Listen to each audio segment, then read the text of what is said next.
taken out the roof of the skull. Then there is the brain inside, which also they have taken out. So this is the cranial fossa, anterior cranial fossa, middle cranial fossa, and posterior cranial fossa. Okay, and this is the base of the skull. And below they also divide the neck, and then that mass without the skull cap and neck divided is passed to the mid cutter, so that they can divide it along the mid side of the plane, so that you get two perfect halves, just like this. So in this half you can find copies. You see again. So see this thing that I am pointing out is the nasal septum. You all know nasal septum divides the nose into two chambers, right and left. So that is this nasal septum, and they can tie it. When they tie the nasal septum, they usually ask how is it contributed. Okay. See, above, coming from above, this bone is perpendicular plate of ethmoid. Below and behind this bone is vomer, which all of you must have seen normal basalis, and below and in front this is cartilage, septal cartilage. So what are the contributing structures in the nasal septum? Perpendicular to ethmoid, vomer, and septal cartilage. In Chaurasia, they name the different segments of septal cartilage of the nose. No need to remember, simply remember it is septal cartilage. Okay, that will unnecessarily confuse you. Now they can sometimes tie the nasal septum, and they often ask a side question, how is it contributed? Okay. Now, if you chip this off, if you take this nasal septum piece by piece, what you get is this. Okay. So over here, this is the lateral wall of nose. Here, this nasal septum has been chipped off. Okay. This has been removed. So you get this lateral wall of nose, and see this is the tongue. Very easy to know. You must be knowing this is tongue, and obviously the tongue is in the oral cavity. This tongue is in the oral cavity. Okay, and this is nasal cavity above the lateral wall. So the separation between the nasal cavity above and oral cavity below is the palate. So palate forms roof of oral cavity, but floor of nasal cavity. And the palate has got two parts. This part that is looking like bone in front is bony palate or hard palate, yes. And behind us, this curtain-like structure hanging down is short palate. See, obviously this is uvula, but when they tie this, don't write uvula as the identification question. It is short palate. Sometimes they don't give marks if you write it uvula. It is short palate. Okay. Now see, now let us go to the nasal cavity that we are doing. See, the nasal cavity lateral wall, and you all know from the lateral wall the three projections known as concha or turbinate. Concha singular, concha plural. That their naming is also very easy. Superior concha, middle concha, inferior concha. But see over here, this is superior concha. This thing, okay, and that is usually very poorly developed. You get any specimen, the superior concha is very difficult to mark. So it is always wise to name the concha from below, from the palate. So if this is the palate, this is inferior concha, this is middle concha, and this is superior concha. They usually ask the concha parts of which bone. See, the superior concha and middle concha are part of ethmoid bone, but this inferior concha is a separate bone. It is an independent bone itself. Okay, it is part of no bone. It itself is a bone. Okay. Then where are the meatus? Very easy. Below the inferior concha, inferior meatus. Below the middle concha, middle meatus. Below the superior concha, superior meatus. So what they ask as spotting, they probe any of the meatus and they ask to identify it. That is one mark. The other mark is side question is what are opening into it. That is the side question, one mark. Okay. So if they probe this inferior meatus, what is opening into it? A duct. That is called nasolacrimal duct, which connects the lacrimal shaft with lateral wall of nose. Okay. So what opens into inferior meatus? Nasolacrimal duct. Then for the superior meatus and middle meatus, most of the paranasal sinus open there. What are paranasal sinus? Their name tells a lot about them. Paranasal, nearby the nasal cavity, sinus. These are empty spaces. Yes. Come here. I think you can see you are quite tall. Anyone holding a mobile at the back is Bijit. You can see. So see. So this is the inferior concha and this is inferior. Your attendance, what are attendance there in the common class? Common class, they are going on, sir. And you have found a proxy group. So this is the inferior concha, below the inferior meatus. I have told you what opens to it. So this is the middle concha and this middle meatus, then this is superior meatus and superior concha. And usually the parallel air sinus open into the other two meatus apart from the inferior one. So see, what are the parallel air sinus? You know, empty spaces around nasal cavity filled with air, and they usually open into these meatuses. And what are they? The four groups: frontal, ethmoid, maxillary, sphenoid. Okay, and these are present in the bones after which they are named. That means frontal sinus in frontal bone, maxillary in maxilla, sphenoid as in sphenoid bone, and ethmoid as in ethmoid bone. That's why the naming. Okay, and all of them are paired except ethmoidal, which are 3 to 8 in the number. So frontal, maxillary, sphenoid, these are one pair. Okay, but the ethmoidal sinus are a group. They are 3 to 8 in number. So accordingly, they are the ethmoidal sinus again have got 3 divisions: anterior ethmoidal sinus, middle and posterior ethmoidal sinus. Okay, see what is in the middle matters. Just see where I have put the forceps. See it clearly. Where I put the forceps in the middle matters. So that is a gap. Hiatus. Okay, that is a gap which is like half moon. Okay. See, I have put the forceps in a gap that is roughly of the shape of half moon, semilunar. Okay, so this is called hiatus semilunaris, simply because of its shape. Okay, and above the hiatus, see, above the hiatus, what I am pointing, this is called bulla ethmoidalis. You can see clearly in this position, see the hiatus below. Above that, the part of middle matter is bulla. You can see the gap hiatus. Above that, the part is called bulla, where I put the forceps. Now I am putting the forceps in the bulla. Okay. So see, you can see the gap here. That is hiatus semilunaris. Above that, the thing I am pointing is the bulla ethmoidalis. Okay. So what happens? The different things open on these two structures. On the bulla opens the middle group of ethmoidal sinus. Okay.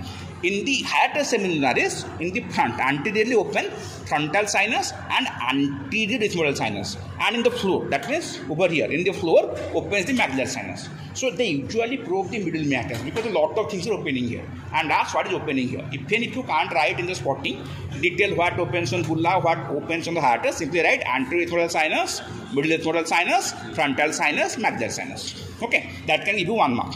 Okay, then coming to the superior meatus. What opens into is posterior ethmoidal air sinus. The posterior ethmoidal air sinus open into the superior meatus. Okay. Now what is remaining out of that whole mass of air sinus? I told you sphenoidal air sinus. Why that opens? See, this is precisely this sphenoidal air sinus within body of sphenoid. Okay. This is the sphenoid air sinus. Okay, what I'm pointing out. Okay, and that is opening here in this space. That is called sphenoethmoidal recess. What is it? See, this is ethmoid bone and root of the cavity. This is sphenoid bone. So the gap bound by these two bones, ethmoid and sphenoid, is called sphenoethmoidal recess, into which opens sphenoidal air sinus. Okay, so now what happens? Some books write that the sphenoidal air sinus also opens superior meatus. Not wrong, but that opens indirectly. First, the sphenoidal air sinus opens into the recess, then it opens into superior meatus. So we should stick to that convention. Okay, and another thing you see over here. See, this is the inferior concha. This is the posterior extreme. About half inch behind that, you can find an opening. See, you can find here opening about half inch behind the posterior extreme of the inferior concha. You can mark the inferior concha. Look just above the heart palate. About half inch behind its posterior extreme, there is an opening.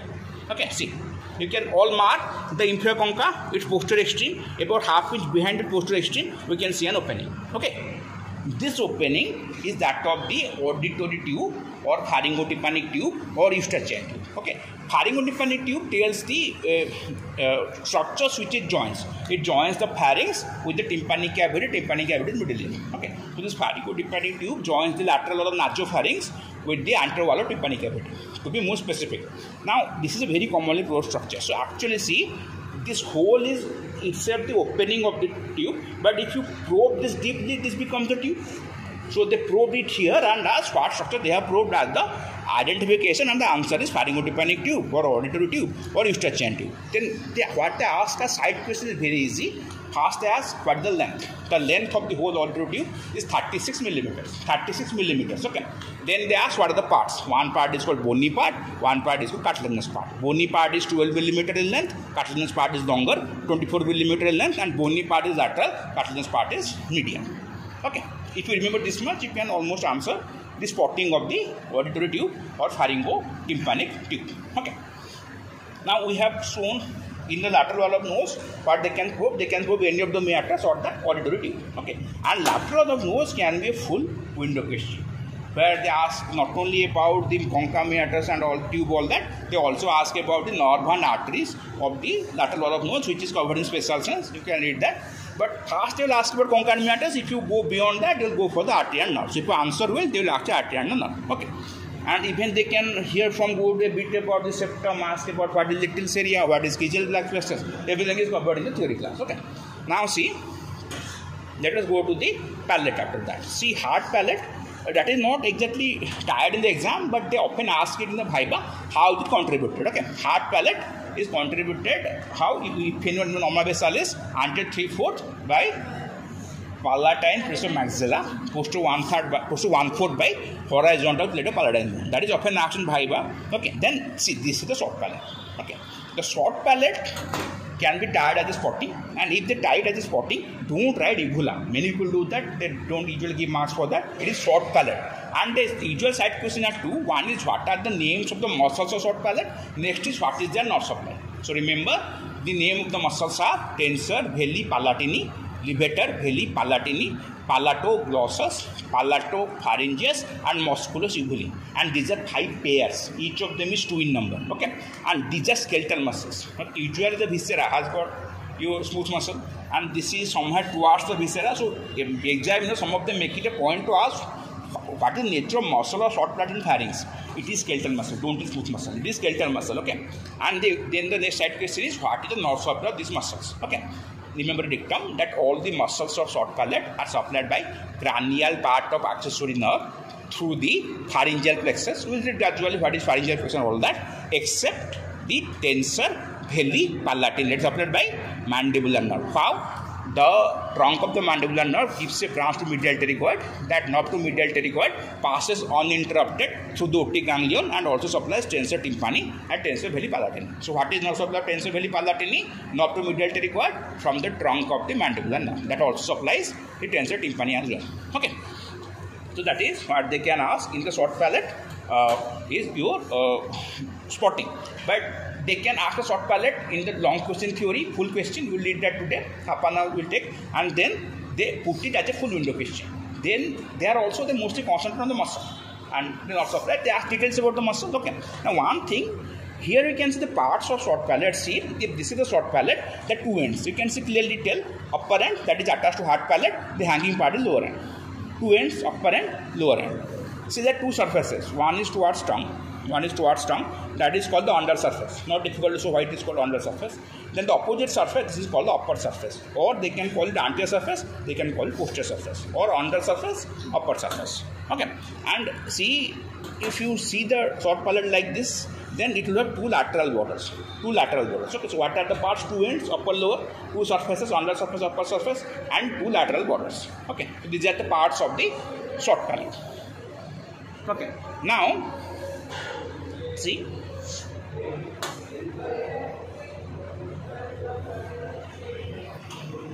so this is the short palate. Now come to this very important structure, tongue. Tongue can be spotting, tongue can be window, tongue can be long question. Okay. So see, when they tie the tongue, they mostly again ask about the muscles or nerve. And see, the muscles of tongue can be broadly put under 2 headings: extrinsic muscle and intrinsic muscle. What the difference? Extrinsic muscles change the position of tongue, intrinsic muscles change the shape of the tongue. You are mindful of this stop for time, then after the go out will continue. It is disturbing to hear their voice. Begin. So see, the tongue can be a full window question, full theory question as a spotting, and in the spotting they usually again ask about the muscle and nerve supply. So the muscles are grouped into 2 headings: extrinsic, intrinsic. The basic difference is extrinsic muscle can change the position of tongue, intrinsic muscle can change the shape of the tongue. Okay, and extrinsic muscles, what is their name? They usually ask.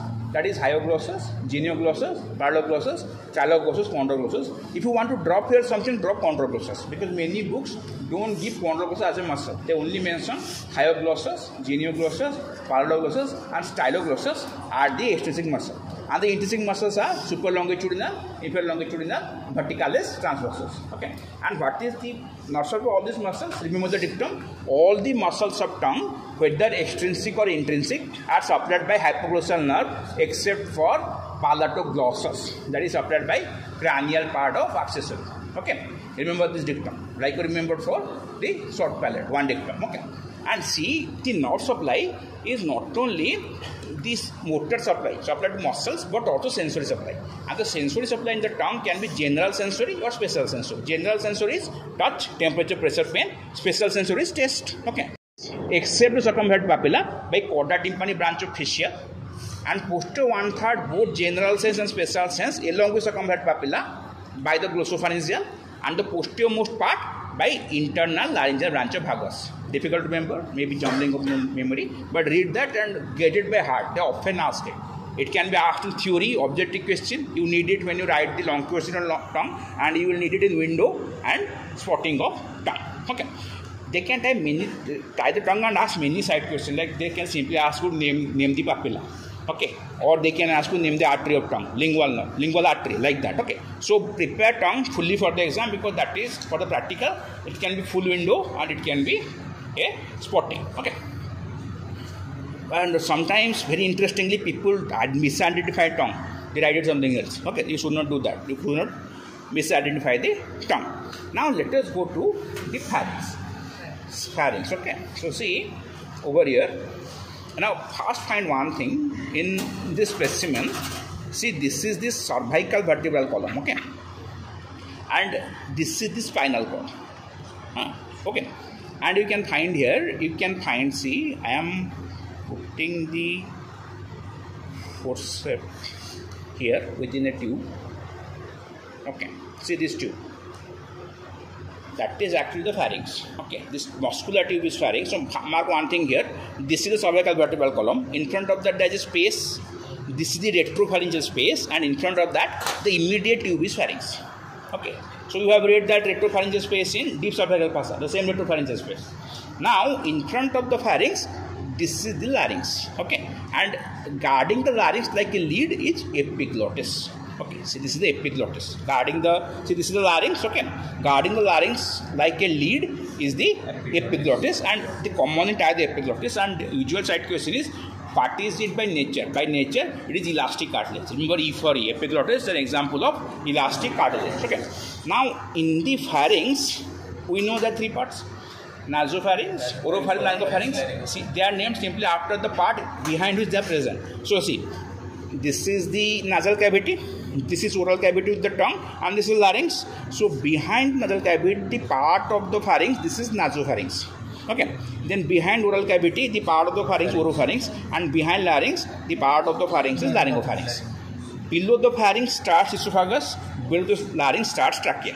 Okay. So larynx and trachea are in front, and behind them we get pharynx, followed by esophagus. Okay. Now see one thing here. You can also mark this thing here. See this tube taken together, this one is the pharynx followed by the esophagus. Okay, and this is the larynx followed by trachea, and in the trachea you can mark a ring. See, the ring has got cartilage only in the front and side. Back part is deficient, which has got a muscle guarding that is called trachealis. This muscle, see, this is the C-shaped cartilage, incomplete.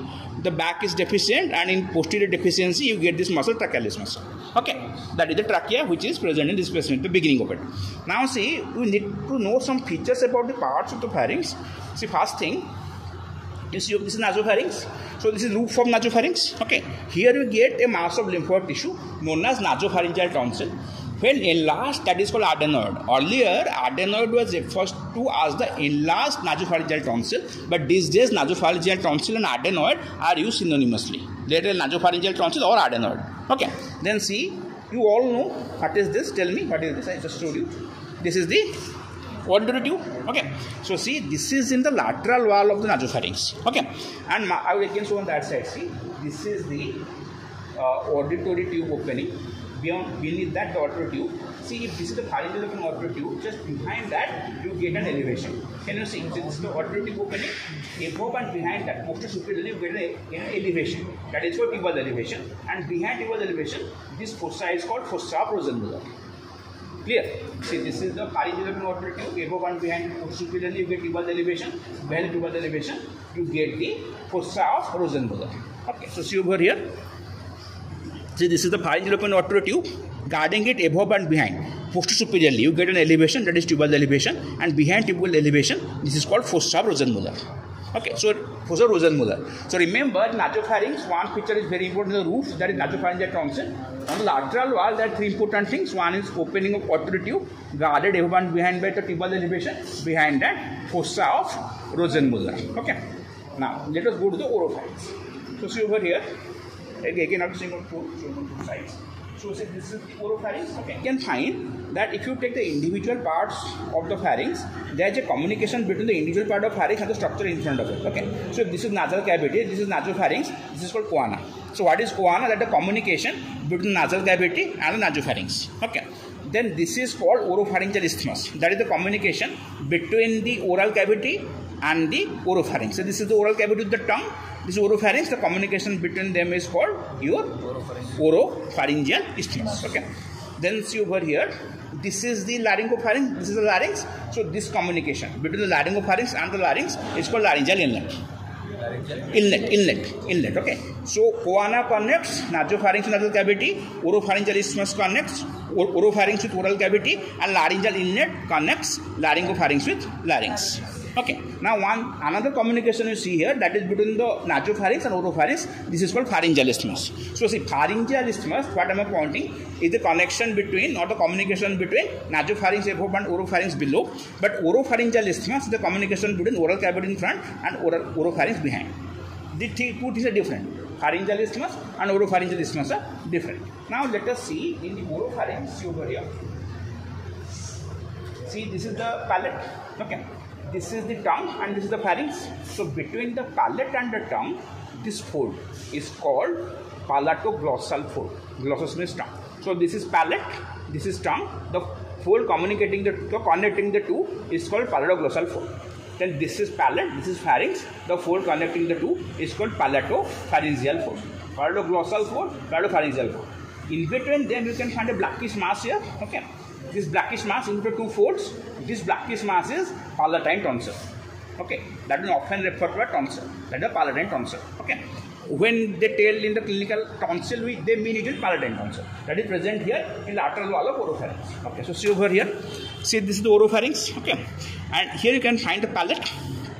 This is the tongue, this is the pharynx. So between the palate and the tongue, this fold is called palatoglossal fold. Glossal means tongue. And between the palate and the pharynx, this fold is called palatopharyngeal fold. And in between these two folds, this black mass is palatine tonsil. Okay, so see, this is the palatoglossal fold between the palate and the tongue. This is palatopharyngeal fold between palate and pharynx. And in between palatoglossal fold in front and palatopharyngeal fold behind, you get the palatine tonsils. Okay, so remember, palatine tonsil is present in the lateral wall of the oropharynx between the palatoglossal fold and palatopharyngeal fold. Okay, now let us go to the laryngopharynx, but before that you should have an idea about larynx. Okay, when you came, I was just telling about that. See, the larynx is basically made up of cartilages which are held together by muscles and ligaments and mucous membrane lining that. Okay, so in the larynx there are altogether 9 cartilages, 3 paired, 3 unpaired. So altogether 9, 3 into 2, 6 plus 3, 9. The 3 unpaired cartilages are thyroid, cricoid, epiglottis. And the 3 paired cartilages are arytenoid, corniculate, cuneiform. Corniculate, cuneiform are very small cartilages, just like nodule, difficult to distinguish. Okay. So what happens? Let us first go to the unpaired cartilage. Thyroid, cricoid, epiglottis. Okay. So see, the thyroid cartilage is just like this. It has got 2 lamina, fused in the midline.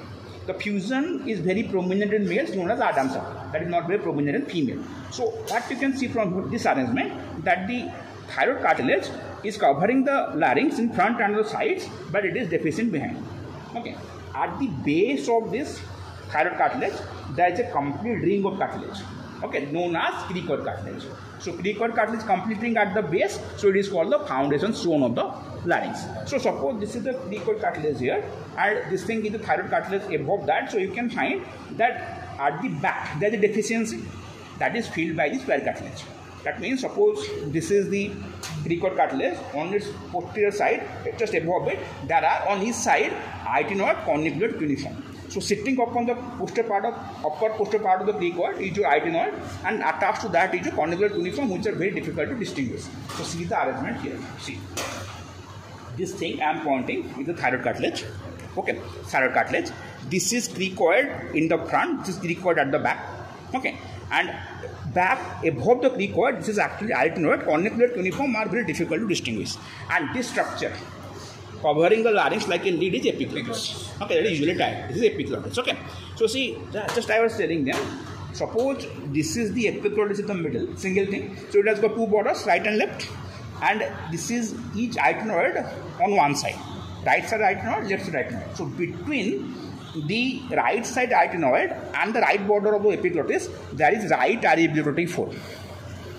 Okay, and between the left side adenoid and left bottom epiglottis, there is left adiglottic fold, epiglottic fold. Okay, adiglottic because one end connects adenoid, other end epiglottis. So between these two folds, the space is called laryngeal inlet. That is the communication between laryngopharynx and larynx. So see over here, this I told you is the adenoid. This is the epiglottis. So this is RE epiglottic fold of one side. The other side is not present here. They are also built on RE epiglottic fold, and in between these two folds, this is the laryngeal inlet, the communication between laryngopharynx and larynx. Okay. So this much we need to know. Again, you will see every day what we study. But another thing that I would like to show you, what has not been, may not have been shown in the on this side of the. So see, you can find a muscle here. See, this is a temporal fossa. You can find a muscle here. Here, the white part is the tendon. Above that, the brown part is fiber, muscle fiber. Okay, this is temporalis, open tie. The open tie is the temporalis muscle. Okay, and see, the temporalis muscle has got a bone sticking to it. Okay, this is the coronal fossa mandible. This is the coronal fossa mandible into which the temporalis is inserted. They can sometimes try the pinna and ask you its nerve supply. Just remember name of the nerves instead of remembering which area by which nerve. So these are four nerves: great auricular, lesser occipital, auricular branch of vagus, and auriculotemporal. You can read that in this special sense notes. Okay, external here. Now see, another thing that I would like to tell you here. See, this is the temporal fossa. Below that, see, this thing is your infratemporal fossa. What they have done, this is the place for the zygomatic arch. They have removed it. They have taken out the ramus of mandible. Only the body is hanging here. Okay, and then they enter the infratemporal fossa. Okay, and here, nearby this region, you can find two nerves. I can show on that side. So please see on this side. See, you can find the two nerves. This is the upper one. Okay, this is the lower one, and if you see, both of them are going towards tongue. So this is tongue, okay, over here, and both these nerves are going to the tongue. One is lingual, one is hypoglossal. How to know the two? See, the lower one is hypoglossal, that is emerging at the bifurcation of common carotid. So this is common carotid, this is the bifurcation. You get the two branches here, internal carotid and external carotid, and nearby the bifurcation, this nerve is there, that is going towards the tongue, that is hypoglossal. Okay, that is it is emerging from the base of the tongue to the hypoglossal canal, that is why it is lower. But above that, you can find this nerve is again going towards the tongue, that is lingual nerve. It is coming from infratemporal fossa. And how to identify the nerve? See, this gland is submandibular gland, okay, and this is the duct of the submandibular gland. Hooking the duct of the submandibular gland, this is lingual nerve. So what is the actual relation? Suppose this is duct of the submandibular gland and this is lingual nerve. At first the nerve is lateral to the gland.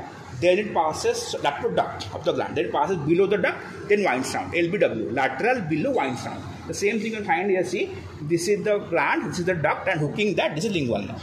So this is lingual nerve, this is hypoglossal nerve. If they tie the lingual nerve, they usually ask what it supplies. You know, general sense from anterior to third of tongue. Then, or they ask the branch of which nerve? That is mandibular nerve. Mandibular nerve posterior division gives you three branches: ALI, auriculotemporal, lingual, infratemporal. Okay. Then, if they tie the hypoglossal nerve, they usually ask what it supplies. Told you it supplies all the muscles of tongue except paradoxus. So write there any four muscles of tongue apart from paradoxus. Okay. See on this side. See, you can find here, this is the temporalis muscle. You can find this thing, the belly, brownish part, this whitish part is tendon. Okay, they can tie the temporalis muscle. Okay, now see over here. Here what they have done, they have taken out the zygomatic arch.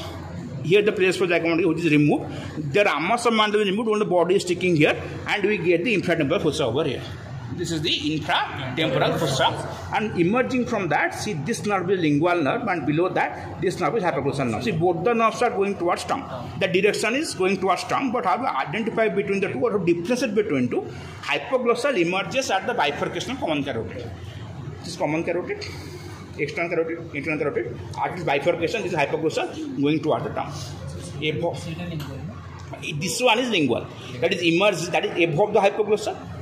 Emerging from infratemporal fossa and going towards tongue. But see, this is the submandibular gland. Okay, this thick portion is duct, and if you can mark the Wharton's duct is hooked by the lingual nerve. So how to identify the lingual nerve? It will be nearby the Wharton's duct or duct of submandibular gland hooking it. What the actual relation? Suppose this one is your duct of submandibular gland, Wharton's duct. Pass the lingual nerve is lateral to it. Then it passes below, then winds down. LBW, lateral, below, winds down. You'll find the same thing here. It's a duct of the gland that is hooked by the lingual nerve. Okay. So see, this is the hypoglossal nerve, a bit below, lingual nerve, a bit above. Okay. And you know how to identify them. When they tie, if they tie the lingual nerve, they usually ask what it supplies or what it carries. General sense, romantic and they can as a branch of which nerve? From the posterior mandibular. Posterior mandibular gives two branches, ALI, auriculotemporal, lingual, and paralveolar. And hypoglossal at the time, they ask what it supplies. It supplies all the muscles from except paradoxus. So write any four muscles, name of any four muscles apart from paradoxus. That's one.